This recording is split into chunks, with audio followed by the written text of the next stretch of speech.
नमस्कार प्राइम समाचारमा स्वागत छ। म सुषमा श्रेष्ठ। म दृष्टिवाणी धिताल। सुरु गरौं अहिलेसम्मका प्रमुख समाचारबाट। मन्त्री भएको 40 घण्टा नपुग्दै गजेन्द्र हमालद्वारा राजीनामा। आफ्नो नियुक्तिमा प्रधान न्यायाधीशको भूमिका नरहेको स्पष्टोक्ति। न्यायालयलाई विवादमा नतान्न आग्रह। बुटवल मोतीपुर औद्योगिक क्षेत्रमा भएको झडपमा परि एकजनाको मृत्यु, 20 जना घाइते। कर्फ्यूको घोषणा। प्रहरी हिरासतमा थुनुवाको मृत्यु भएपछि सुनसरी तनावग्रस्त। केपी शर्मा ओली र माधव नेपाल बीचको दुश्मनी उत्कर्षमा। एकअर्कालाई भ्रष्टाचारीको आरोप। बागमतीमा विश्वासको मत कार्यक्रम। दशैंपछि लुम्बिनीमा सरकार विस्तार। पासो लागेर मान्छे मरेको डोरी महँगोमा बिक्री हुने अन्धविश्वासमा परि महिलाको हत्या गर्ने व्यक्ति पक्राउ। 2 पाकिस्तानी अपहरणकारी पनि अनुसन्धानको दायरामा। दशैंका लागि काठमाडौँ उपत्यका बाहिरिनेको संख्या बढ्दै। पर्याप्त सवारी साधन नहुँदा यात्रा कष्टकर भएको यात्रुको गुनासो। स्वास्थ्य मापदण्डको पालनामा हेलचक्राई। रुसको टाटर स्थानमा विमान दुर्घटना हुँदा 15 जनाको मृत्यु, 7 जनालाई जीवितै उद्धार, 1 जनाको अवस्था गम्भीर। र साफ च्याम्पियनसिप फुटबल अन्तर्गत आज नेपाल र भारत बीच खेल हुँदै। भारत स्पष्ट जितको खोजीमा बराबरी गरे नेपाल फाइनलमा।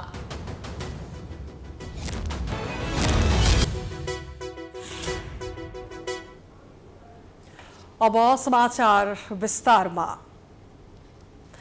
चौतर्फी आलोचनापछि उद्योग वाणिज्य तथा आपूर्ति मन्त्री गजेन्द्र हमालले आज राजीनामा दिएका छन्। हमाललाई मन्त्री बनाएपछि प्रधानमन्त्री देउबा सहित प्रधान न्यायाधीश चोलेन्द्र शमशेर राणाको चर्को आलोचना भएको थियो।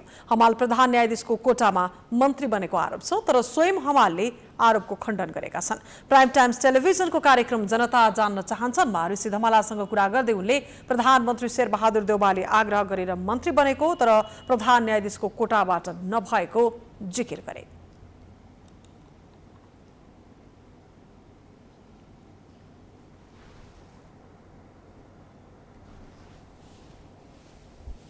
प्राइम मिनिस्टरले संविधान अन्तर्गत रहेर बनाएको मलाई त। त्यसमा जब म भनिसकेपछि मेरो टीका टिप्पणी भयो। कस्तो व्यक्तिले टीका टिप्पणी गरे भनेपछि हमाल परिवारको नामै थाहा नपाएको व्यक्तिहरूले। अफसोस मलाई त्यहीमा छ कि थाहा पाउने व्यक्तिले टीका टिप्पणी गरेर मलाई राम्रो पनि लाग्थ्यो। यस्तो व्यक्तिले टिप्पणी गरेर हमाल परिवार चिन्दैन।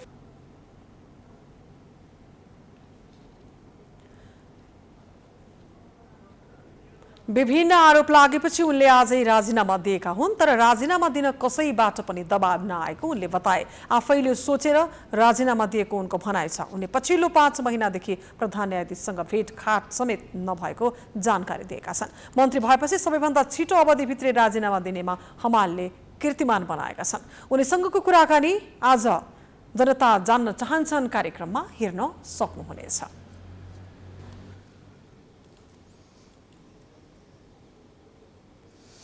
बुटवल मोतीपुर औद्योगिक क्षेत्रमा सुकुम्बासी र प्रहरी बीच भएको झडपमा परि 1 जनाको मृत्यु भएको छ। अन्य 20 जना घाइते भएका छन्। झडपपछिको उत्पन्न परिस्थितिलाई सामान्य बनाउन स्थानीय प्रशासनले कर्फ्यू लगाएको छ। आइतबार 4 बजेदेखि अर्को सूचना जारी नहुन्जेलसम्मका लागि कर्फ्यू जारी गरिएको छ। औद्योगिक क्षेत्रको जग्गामा अस्थायी रूपमा बसोबास गर्ने सुकुम्बासी समूह र प्रहरी बीच झडप हुँदा प्रहरीले गोली चलाउँदा केही घाइते भएका छन्। जग्गा कब्जा गर्ने र प्रहरी बीच झडप हुँदा प्रहरीले गोली चलाउन बाध्य भएको प्रमुख जिल्ला अधिकारी ऋषिराम तिवारीले बताएका छन्। प्रशासनले अतिक्रमण भएको औद्योगिक क्षेत्रको जग्गाबाट स्थानीयलाई हटाउन खोज्दा तनावको स्थिति सृजना भएको हो। प्रहरीले राति 1 बजे घर घेराउ गरी स्थानीय 31 वर्षीय हिमाल राणालाई पक्राउ गरेपछि स्थानीय आक्रोशित भएका थिए। बुटवल वडा नम्बर 17 र 18 मा पर्ने औद्योगिक क्षेत्रको नदी क्षेत्रमा गत सातादेखि ठूलो संख्यामा अस्थायी टहरा बनाएर जग्गा अतिक्रमण भएको थियो। प्रशासनले 3 दिनदेखि रातमा टहराहरू भत्काउँदै आएको थियो, तर त्यसरी पनि अतिक्रमित जग्गाबाट स्थानीय हट्न नखोजेपछि प्रहरीले आज बल प्रयोग गरेको हो। जग्गामा गत चैत्रमा औद्योगिक क्षेत्रको शिलान्यास गर्दा स्थानीयले विरोध गर्दै ढुङ्गामुढा गरेपछि कार्यक्रम बिथोलिएको थियो।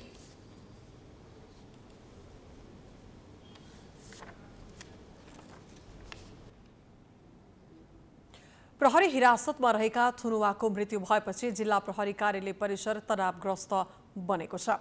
अभद्र व्यवहार मुद्दामा पक्राउ परेका भोकराहा 5 का मोहम्मद हकिम शाह अनुसन्धानको क्रममा थुनामा थिए। उनले आत्महत्या गरेको प्रहरीको भनाइ छ। यही घटनाका कारण पीडितका आफन्त सहितको भिड र प्रहरी बीच दोहोरो झडप भएको हो। झडपमा प्रहरी सहित 1 दर्जन बढी घाइते भएका छन्। झडपका क्रममा प्रहरी कार्यालय र परिसरका संरचनामा समेत क्षति पुगेको छ। लाठी बोकेको समूह प्रहरीमाथि जाई लागेपछि स्थिति नियन्त्रणमा लिन प्रहरीले अश्रु ग्यास प्रहार गरेको थियो। प्रदर्शनकारीले पूर्व पश्चिम राजमार्ग समेत अवरुद्ध पारेका छन्। उनीहरूले प्रहरीले सुनियोजित रूपले थुनामा रहेका व्यक्तिको हत्या गरेको भन्दै सब नबुझ्ने बताएका छन्। उता जिल्ला प्रहरी कार्यालय सुनसरीका प्रमुख सञ्जय सिंह थापाले सीसीटीभी क्यामेरामा स्पष्ट आत्महत्या गरेको देखिएकाले प्रहरीमाथि आक्षेप लगाउनु उचित नहुने बताए। कार्यालय र इनरुवा बजार क्षेत्रमा ठूलो संख्यामा प्रहरी परिचालन गरिएको छ। म भ्रष्टाचार गर्दिन र गर्नेको मुख पनि हेर्दिन भन्ने तत्कालीन प्रधानमन्त्री केपी शर्मा ओलीको 3.5 वर्षीय कार्यकालमा निकै ठूला घोटाला भए। तर ओलीले छानबिनमा कहिल्यै तदारुकता देखाएनन्। बरु आफ्ना कार्यकालमा भएका अनियमितता ढाकछोप गर्न ओठे जवाफ मात्रै फर्काए। एमाले छाडेर अहिले सत्ता गठबन्धनका प्रमुख पात्र बनेका माधव कुमार नेपाल भने ओली सरकारका भ्रष्टाचारबारे छानबिन हुनुपर्ने बताउन थालेका छन्। एक रिपोर्ट। सधैँ सुशासन र सदाचारको गफ गर्ने केपी ओली नेतृत्वको सरकारले जनताका लागि के गर्यो भन्नुभन्दा पनि नेता कार्यकर्तालाई पोस्न समय व्यतीत गर्यो भन्दा फरक पर्दैन। किनकि आफ्ना प्रिय मन्त्री गोकुल बास्कोटा सेक्युरिटी प्रेस खरिद प्रकरण अर्थात् 70 करोड घोटाला काण्डमा मुछिदा समेत ओलीले बचाउ गरे र भनिरहे भ्रष्टाचार म पनि गर्दिन, गर्नेहरूको मुखै हेर्दिन। तर त्यसपछि पनि कोरोना महामारीले जनता आहत भएको बेला ओम्नी समूह मार्फत स्वास्थ्य सामग्री खरिदमा पनि ठुलै घोटाला भयो। जनता कोरोनाले छटपटाउँदा तत्कालीन स्वास्थ्य मन्त्री भानुभक्त ढकालमाथि पनि थुप्रै प्रश्न उठे। तर उनले छानबिन गर्छु भन्न समेत सकेनन्। सरकारी जग्गा भाडामा लिँदा यति समूहलाई भित्र्याएर अर्को चलखेल गरेको आरोप लाग्यो। जाँदा जाँदै झापाको गिरीबन्धु टी स्टेट गार्डनको हदबन्दी भन्दा बढी जग्गा बिक्री गर्न दिइएको बारे अहिले पनि आलोचना भइरहेको छ। यी केही प्रतिनिधि र ठुलो घोटाला काण्ड हुन्। जनताले नै छानबिनको माग गरेका यी घटनाको छानबिन कहाँ पुग्यो केही पत्तो छैन। तर सत्ताको सहयात्री दल नेकपा एकीकृत समाजवादी पार्टीका अध्यक्ष माधव कुमार नेपाल यी काण्डहरूको छानबिन हुनुपर्ने माग गर्न थालेका छन्। पहिलो कुरा भनेको पार्टीमा कुनै उहाँले परामर्श गर्नु भएन। नीति कार्यक्रमहरू घोषणापत्र अनुरूप अगाडि आएनन्। समाजवादको ध्येय र उद्देश्यलाई बिर्सिने कामहरू भए। जनताको हितलाई केन्द्रबिन्दुमा राख्ने कुराहरू भएन र एकपछि अर्को भ्रष्टाचारका धेरै घोटालाका कामहरू को प्रचार प्रसार पनि भयो। त्यसको राम्रो उचित छानबिन पनि हुन सकेन। नेपालले यस्तो आरोप लगाइरहँदा उनैमाथि ललिता निवास जग्गा प्रकरण सम्बन्धी मुद्दा अदालतमा विचाराधीन छ। अर्कोतर्फ शुक्रबार पार्टीबाट मन्त्री बनाइएका किसान श्रेष्ठ र प्रेम आलेमाथि पनि प्रश्न उठेका छन्। अध्यक्ष नेपाललाई पनि नेकपा एमालेका नेताहरूले भ्रष्टाचारीको आरोप लगाएका छन्। पार्टी फुटाएपछि कमजोर बनेको रिस पोख्न अनावश्यक कुरा गर्दै हिँडेको एमाले नेताहरू बताउँछन्। गठबन्धनका नेताहरूलाई चुनौती दिएर भन्न चाहन्छु, ती सबै त्यस्ता छानबिन गरून्। तर यो छानबिन गरिरहँदा हिजो जुन एउटा यस्ता यो अनियमिततामा छानबिनको काम प्रारम्भ भएको थियो, त्यो छानबिन प्रारम्भ भएको कुरालाई निरन्तरता दिने आँट छ कि छैन? त्यो बालुवाटारको ललिता निवास प्रकरणको छानबिन गर्ने आँट गर्छन् कि गर्दैन? म त चुनौती दिएर सोध्न चाहन्छु। वाइड बडीको विषयलाई जुन प्रारम्भ भएको थियो त्यसको छानबिन गर्छन् कि गर्दैनन्? त्यसकारणले जहाँसम्म केपी ओली नेतृत्वको बेलामा भएका कुनै पनि कुरा छन् भने ती जुनसुकै कुरा पनि छानबिन गरे हुन्छ। त्यसो त यति बेला उनै नेपाल सत्ता गठबन्धनको प्रमुख पात्र छन्। उनले चाहे विगतको सरकारले गरेका घोटालाको छानबिनका लागि समिति नै बन्न सक्छ। तर भाषणमा मात्रै घोटालाको छानबिन गर्नुपर्छ भन्दै ओलीलाई तर्साउने नेपालको चालबाजी हो कि भन्ने प्रश्न पनि उब्जिएको छ।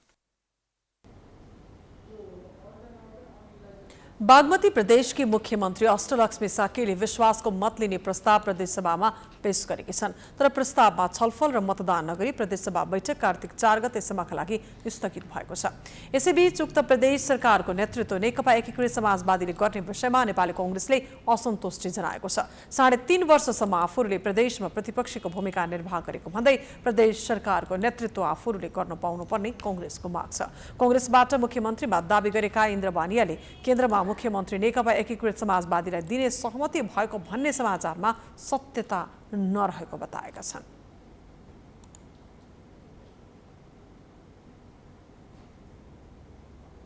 तपाईको पत्रकारले, पत्रिकाले, छापा मिडियाले, इलेक्ट्रोनिक मिडियाले तपाईहरु जस्तो यसरी बोक्ने क्यामेराले बोलेको कुरा चाहिँ क्यामेरामै बोलेको कुरा चाहिँ ठिक होला। अब त्यो अनलाइनमा आएको कुरा कहिले उसको भनेको छ, कहिले उसको भनेको छ, कहिले कसको नाम आएको छ, त्यसकारण आएको नाम आधिकारिक कुरा होइन। आधिकारिक कुरा अब गठबन्धनको बैठकले टुङ्ग्याउँछ। गठबन्धनबाट नयाँ मुख्यमन्त्रीका रूपमा समाजवादी संसदीय दलका नेता राजेन्द्र पाण्डेलाई अगाडि बढाउने तयारी भइरहेको अवस्थामा नेपाली कांग्रेसले आफ्नो दाबी कायमी रहेको जनाएको छ। उता प्रदेश 1 को प्रदेश सभा बैठक पनि दशैंपछि मात्रै बस्ने गरी स्थगित गरिएको छ। विशेष कारण देखाउँदै बैठक कार्तिक 5 गते बस्ने गरी स्थगित गरिएको हो।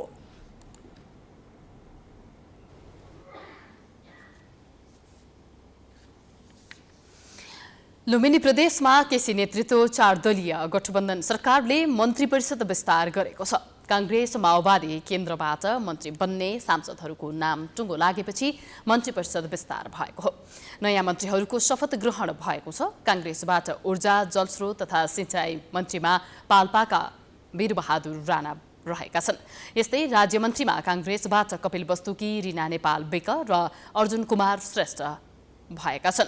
यसअघि वन, वातावरण तथा भू संरक्षण मन्त्रीमा सुरेन्द्र हमाल र शिक्षा, विज्ञान, युवा तथा खेलकुद मन्त्रीमा रूपन्देहीका बसिउद्दिन खाँलाई पछाउने कांग्रेस प्रदेश संसदीय दलले निर्णय गरिसकेको थियो। यस्तै माओवादी केन्द्रबाट दाङका इन्द्रजित थारू, बर्दियाका तिलकराम शर्मा, प्युठानका कृष्णध्वज खड्का आर्थिक मामिला तथा सहकारी मन्त्री बनेका छन्। त्यस्तै माओवादी केन्द्रबाट दाङकी विमला खत्री ओली राज्य मन्त्री बनेकी छन्। माओवादी केन्द्रले आन्तरिक मामिला तथा सञ्चार, कानुन, महिला, बालबालिका तथा ज्येष्ठ नागरिक र स्वास्थ्य, जनसङ्ख्या तथा परिवार कल्याण मन्त्रालय पाएको छ। साउन 28 गते 4 दलीय गठबन्धन सरकार बने पनि दलहरूले दलभित्रै र गठबन्धनमा मन्त्रालय र मन्त्रीको भागभण्डा मिलाउन नसक्दा 2 महिनासम्म मन्त्री परिषदले पूर्णता पाउन सकेको थिएन।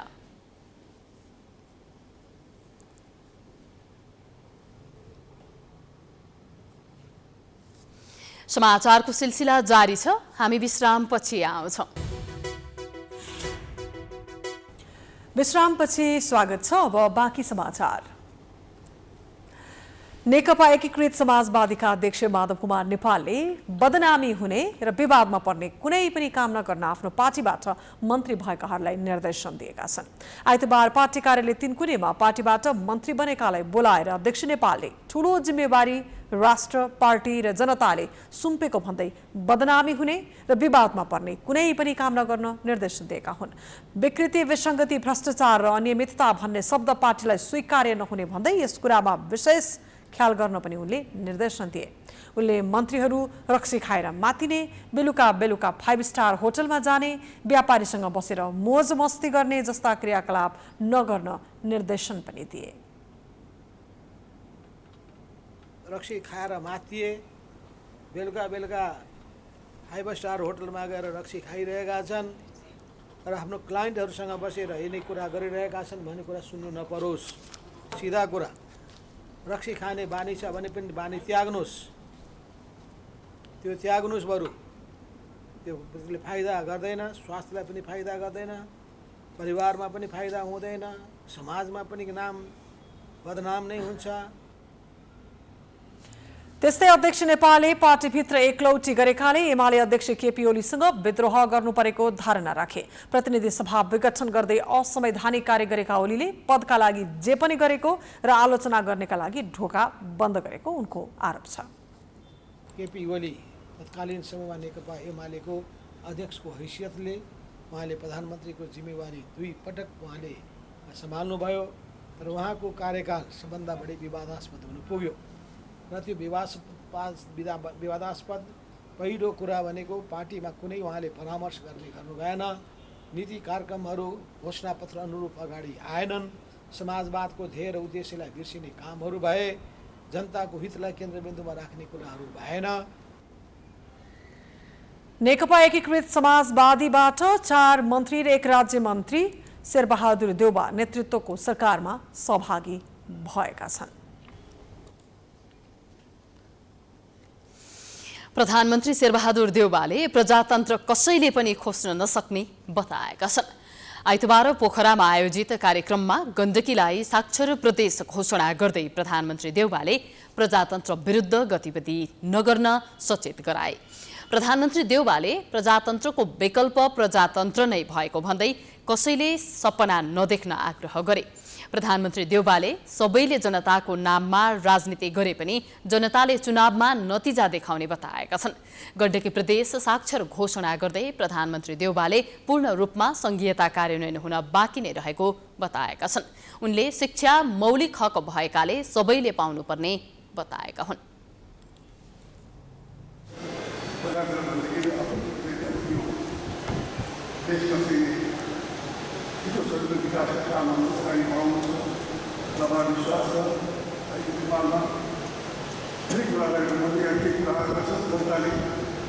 जनता बनाउन सबै दिन्छ तर जनताले मान्दैन, जनता यो हो भन्छ, जनताले भोट मार्दै हाल्छ, प्रजातन्त्रको विकल्प प्रजातन्त्रै हो। गण्डकी प्रदेशका 11वटै जिल्लाका लक्षित उमेर समूह 15 देखि 60 वर्षको जनसङ्ख्याको 95% भन्दा बढी साक्षर भई विभिन्न मितिमा साक्षर जिल्ला घोषणा गरी औसत साक्षरता 96.57% रहेकाले आइतबार प्रदेशलाई घोषणा गरिएको हो। 15 वर्ष मुनिका 97.3% बालबालिका विद्यालय भर्ना भएको भन्दै गण्डकी प्रदेश सरकारले भदौ 30 गते साक्षर प्रदेश घोषणाको निर्णय गरेको थियो। आइतबार प्रदेशलाई साक्षर घोषणा गर्नु अघि प्रधानमन्त्री शेरबहादुर देउबाले पोखरा नयाँ बजार स्थित प्रदेश संग्रहालयमा बनाइएको साक्षर स्तम्भको अनावरण गरेका थिए।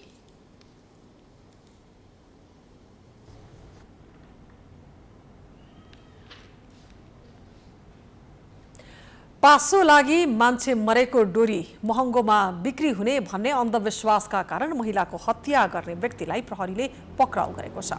तन्त्र साधना गर्नेलाई पासो लगाइएको डोरी महँगोमा बेच्न पाउने लोभमा उनीहरूले नुवाकोट घर भई हाल ललितपुरको सुनाकोठी बस्ने 45 वर्षीय कमला तामाङको हत्या गरेको प्रहरीले जनाएको छ। महानगरीय अपराध महाशाखाले आइतबार काठमाडौँमा पत्रकार सम्मेलन गर्दै भदौ 25 गते बिहान प्रहरीले नुवाकोटको बेलकोट गढी नगरपालिका बस्ने कमलाको शव ललितपुरको सुनाकोठीमा भेटेको र घाँटी कसेर हत्या भएको देखिएपछि महानगरी प्रहरी महाशाखा र प्रहरी बीट चापागाउँले घटनाको अनुसन्धान थालेको जनाएको छ। डोरीले कसेर हत्या गर्ने र त्यो डोरी महँगोमा बेच्ने योजना सहित 3 जनाले कमलाको ज्यान लिएको प्रहरीको दाबी छ। प्रहरीले अभियुक्तहरू 23 वर्षीय सबिन प्रजा, उनकी 18 वर्षीय श्रीमती सबिना प्रजा माझी र 20 वर्षीय सुमन मगरलाई पक्राउ गरी सार्वजनिक गरेको छ। भदौ 24 गते नै चिन्जानमा रहेकी कमला कहाँ पुगेको र राति कमलाको हत्या गरेको महाशाखाका डीएसपी निशान थापाले जानकारी दिए। कोही मान्छे चाहिँ पासो लगाएर मार्नुपर्छ, हत्या गर्नुपर्छ र सोचे बिक्री गर्नुपर्छ भन्ने हिसाबले केही मान्छेहरू इजी टार्गेटहरू खोज्ने क्रममा कतै जड्याहरू बाटोमा एक्लै बस्ने मान्छेहरू पनि हुनसक्छ भन्ने हिसाबले त्यसरी नै खोजेको भनेर भन्छन् र अन्तिममा आएर अरू हिसाबले चाहिँ अनुकूल नभएपछि घटनाभन्दा 1 दिन अगाडि घटना 24 गतेको प्रहरीलाई 25 गते जानकारी थियो। 23 गते पनि सुमन मगर र सबिन प्रजाहरू चाहिँ त्यो सुनाकोठी एरियामा घुम्न गएको देखिन्छ र मृतकको कोठामा बसेर मादक पदार्थ सेवन लगायत खाजा खानाहरू खाएको देखिन्छ। हत्या गर्ने डोरीमा शक्ति हुने र ऐनामा नदेखिने कुरा अन्धविश्वास मात्रै भएको थाहा पाएपछि उनीहरूले डोरी नजिकैको इनारमा फ्याँकेर फरार भएका थिए। त्यसपछि उनीहरूले मृतकका कानमा लगाएको गहना र मोबाइल लुटेको प्रहरी अनुसन्धानबाट खुलेको छ। त्यस्तै प्रहरीले ठूलो परिमाणमा भण्डारण गरिएको अवैध आतिशबाजी एवं पट्टकासहित ललितपुरबाट एकजनालाई पक्राउ समेत गरेको छ। पक्राउ पर्नेमा बारा गढीमाई घर भई हाल कुपोण्डल बस्ने वर्ष 30 का उमेश कुमार जयसवाल रहेका छन्।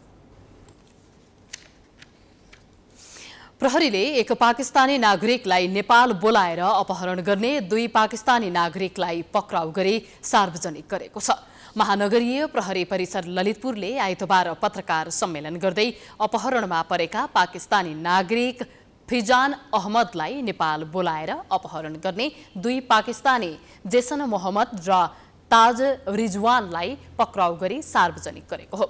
अपहरित फैजानले दिएको जाहेरीका आधारमा प्रहरीले उनीहरूलाई पक्राउ गरिएको परिसर प्रमुख एसएसपी किरण बज्राचार्यले जानकारी दिए। असोज 18 गते बेलुकाको समयमा ललितपुरको धापाखेल स्थित सिभिल होम्सको घर नम्बर 417 को झ्यालबाट पाकिस्तानी नागरिक फिजान अहमद भागेर गुहार मागेपछि प्रहरीसँग सम्पर्क भएको थियो। सो क्रममा उनले आफू अपहरणमा परेको बताएका थिए। प्रहरीका अनुसार जेसन र ताज 3 साता अघि नेपाल आएका थिए। उनीहरूले धापाखेल स्थित सिभिल होम्सको एक अपार्टमेन्ट भाडामा लिएका थिए। क्यानाडा पठाइदिने प्रलोभनमा फैजानलाई नेपाल बोलाएका उनीहरूले $25,000 फिरौती मागिएको अनुसन्धानबाट देखिएको बज्राचार्यले बताए। अपहरण भयो, भागेर गयो, भागेर गइसकेपछि बाहिर निस्किएर म अपहरणमा परेँ, मलाई यस्तो भयो भनेर हल्ला खल्ला गरिसकेपछि प्रहरीलाई त्यही सूचनाको आधारबाट ठमेलको 66 यही असोज 20 गते ठमेलको नर्सिङ चोकबाट 2 जना व्यक्तिहरू पक्राउ गरे। ट्र्यापमा पारेर बल प्रयोग गरेर उसको परिवारसँग सम्पर्क गराएर म क्यानाडा पुगिसकेँ। बाँकी रहेको रकम 25,000 जुन एग्रिमेन्ट भएको थियो उनीहरूकोमा, त्यो एग्रिमेन्टको पैसाहरू चाहिँ लिनको लागि कुनै अनलाइन मार्फत त्यो असोज 19 गते ठमेल नर्सिङ चोकबाट पक्राउ परेका 2 जनालाई अपहरण तथा शरीर बन्धकको सम्बन्धी मुद्दामा अनुसन्धानका लागि जिल्ला अदालत ललितपुरबाट 15 दिनको म्याद थप भएको प्रहरीले जनाएको छ। त्यस्तै ललितपुर प्रहरीले ललितपुर प्युटार घर भएका राजकुमार भुलनको हत्यामा संलग्न 4 जनालाई पक्राउ गरेको छ। पक्राउ पर्नेमा मृतककी श्रीमती रजिना भोलुन, साडो भाइ ज्ञान कुमार सिन्तान, साली सुनिता सिन्तान र मनोज मगर भन्ने मनोज सार्की रहेका छन्।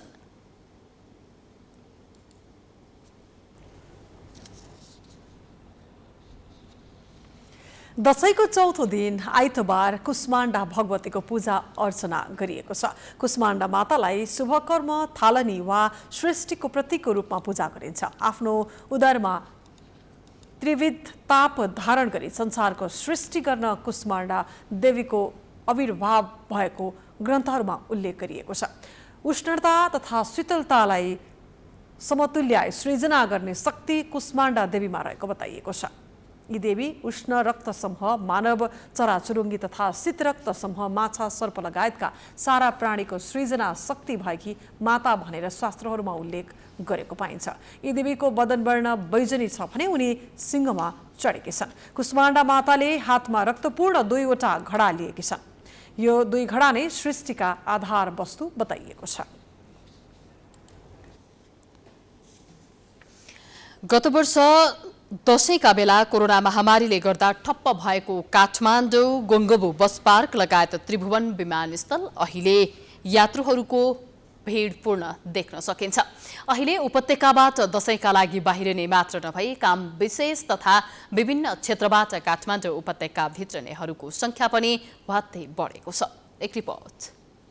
स्थल मार्ग र हवाई मार्गबाट उपत्यकाका नाकाहरूमा अहिले यात्रुवाहक सवारीको भीड लागेको छ। असोज 11 गतेदेखि 24 गते बिहान 10 बजेसम्म उपत्यका छड्नेको संख्या 5,59,079 जना रहेका छन् भने उपत्यका भित्रिनेको संख्या 4,89,639 रहेको छ। असोज 11 गतेदेखि अघि बिहान 10 बजेसम्म 5,59,079 मान्छे बाहिरिएका छन्।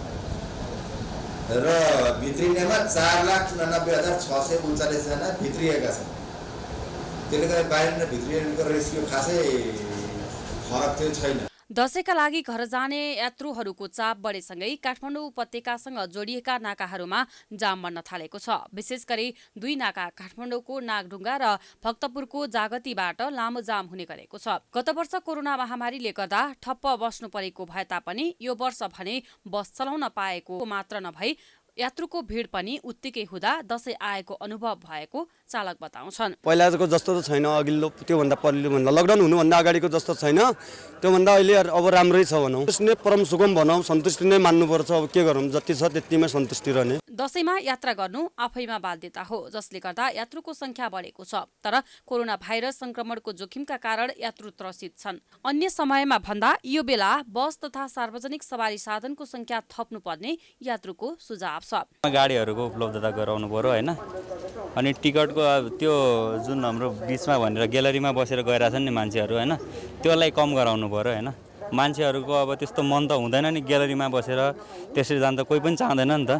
त्यो कुराहरू चाहिँ अलिक कम गराउनु पर्यो। गाह्रो छ, अब पोर्ट्स परार पनि यस्तै हो, टिकट पाउन गाह्रै हुन्थ्यो। हामी 10-15 दिन अगाडिदेखि बुक गर्थ्यौँ, यसपालि पनि त्यो आज जान खोज्यो भने आज टिकट पाइँदैन, 2-3 दिन अगाडि काट्नुपर्छ। भिड त छँदै। अहिले जस्तो मैले 4-5 दिन पहिल्यैदेखि चाहिँ दार्चुलाको लागि डाइरेक्ट गाडीहरू जान्छन्, त्यसको लागि चाहिँ कन्ट्याक्ट गरिराखेको थिएँ। तर त्यो कन्ट्याक्ट गर्दा गर्दै पनि अहिले 26 गतेभन्दा अगाडिको लागि चाहिँ एउटा सिट पनि पाइएन दार्चुला डाइरेक्टको लागि। भनेपछि 27 गते मात्र थियो टिकटको लागि। त्यही भएर अहिले चाहिँ बाध्यता भएर चाहिँ यहाँबाट चाहिँ धनगढीको लागि टिकट काटेर अब धनगढी जाँदैछौँ, अनि धनगढीबाट फेरि नयाँ गाडी खोजेर चाहिँ दार्चुला जानुपर्ने अवस्था। यसपालि असोज 11 गतेदेखि गाडीको अग्रिम टिकट बिक्री खुला गरिएको थियो। अहिले पनि अनलाइन वा प्रत्यक्ष भेटेर टिकट काट्ने यात्रुको चाप बढी छ। त्यस्ता काउन्टर तथा यात्रुको भिडभाड हुने क्षेत्रमा भिडभाड रोक्न प्रहरी परिचालन गरिएको महाशाखाले जनाएको छ। प्रहरीले उपत्यकाका मुख्य चोकमा यात्रु सहायता कक्ष स्थापना गरी सेवा दिइरहेको छ। माइकिङ गरेर यात्रुलाई सचेत गराउने, सुरक्षित यात्राका लागि आग्रह गर्ने गरिरहेको छ। कोभिड-19 का कारण उपत्यकामा विगतका वर्षमा भन्दा मानिस कम रहेको जनाएको छ। प्राइम एसडीका लागि क्यामेरामा अनिस अधिकारीका साथमा सावित्री जोशी, काठमाडौँ।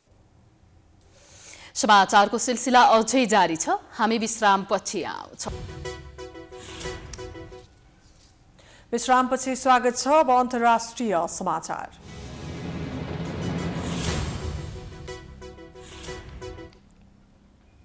रुसको टाटस्टन क्षेत्रमा भएको विमान दुर्घटनामा कम्तीमा 11 जनाको मृत्यु 15 जनाको मृत्यु भएको छ भने 7 जना घाइते भएका छन्। दुर्घटनाग्रस्त विमानमा प्यारासुट जम्पर सवार थिए। विमानबाट 7 जनालाई जीवितै उद्धार गरिएको छ। बाँकी 15 जना भने जीवित भएको कुनै संकेत फेला नपरेको रुसका अधिकारीहरूले बताएका छन्। उपचारको क्रममा रहेका 7 जना मध्ये 1 जनाको अवस्था गम्भीर रहेको स्थानीय सञ्चार माध्यमहरूले बताएका छन्। समाचारमा बताइए अनुसार अहिले दुर्घटनामा परेको विमान L410 टुर्बोलेट रहेको छ। अब खेलकुद समाचार।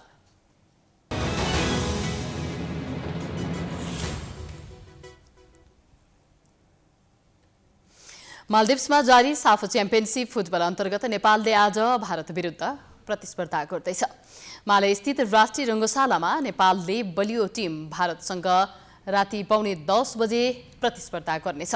7 पटकको च्याम्पियन भारत विरुद्ध मैदान उत्रदा नेपाललाई सहज भने हुने छैन। तर सुरुवाती 2 खेलमा जित निकालेको नेपाल उच्च आत्मविश्वासको साथ मैदानमा उत्रनेछ। भारत विरुद्धको खेल नेपालको लागि महत्त्वपूर्ण रहेको छ। साफ जित्ने लक्ष्यसहित मालदिप्स पुगेको नेपाल भारत विरुद्ध जित निकाल्दै फाइनल पुग्न चाहन्छ। हामी समाचारको अन्त्यमा आइपुगेका छौँ। जाँदै प्रमुख समाचार पुनः एकपटक। मन्त्री भएको 40 घण्टा नपुग्दै गजेन्द्र हमालद्वारा राजीनामा। आफ्नो नियुक्तिमा प्रधान न्यायाधीशको भूमिका नरहेको स्पष्टोक्ति। न्यायालयलाई विवादमा नतान्न आग्रह। बुटवल मोतीपुर औद्योगिक क्षेत्रमा भएको झडपमा परि 1 जनाको मृत्यु, 20 जना घाइते। कर्फ्यूको घोषणा। प्रहरी हिरासतमा थुनुवाको मृत्यु भएपछि सुनसरी तनावग्रस्त।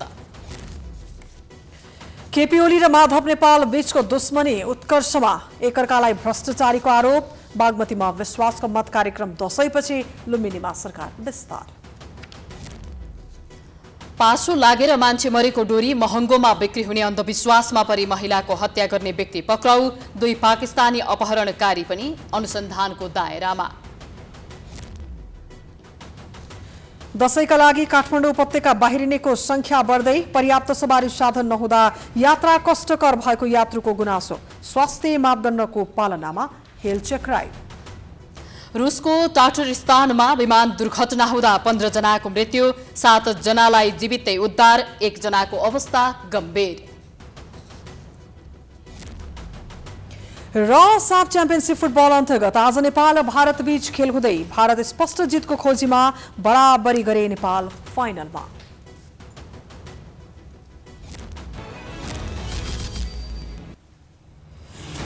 प्राइम समाचार अहिलेलाई सकियो। यसपछिको प्रस्तुति जनता जान्न चाहन्छन् ऋषि धमलाको साथमा हेर्न सक्नुहुनेछ। हेर्दै गर्नुहोला प्राइम टाइम्स टेलिभिजन। नमस्कार।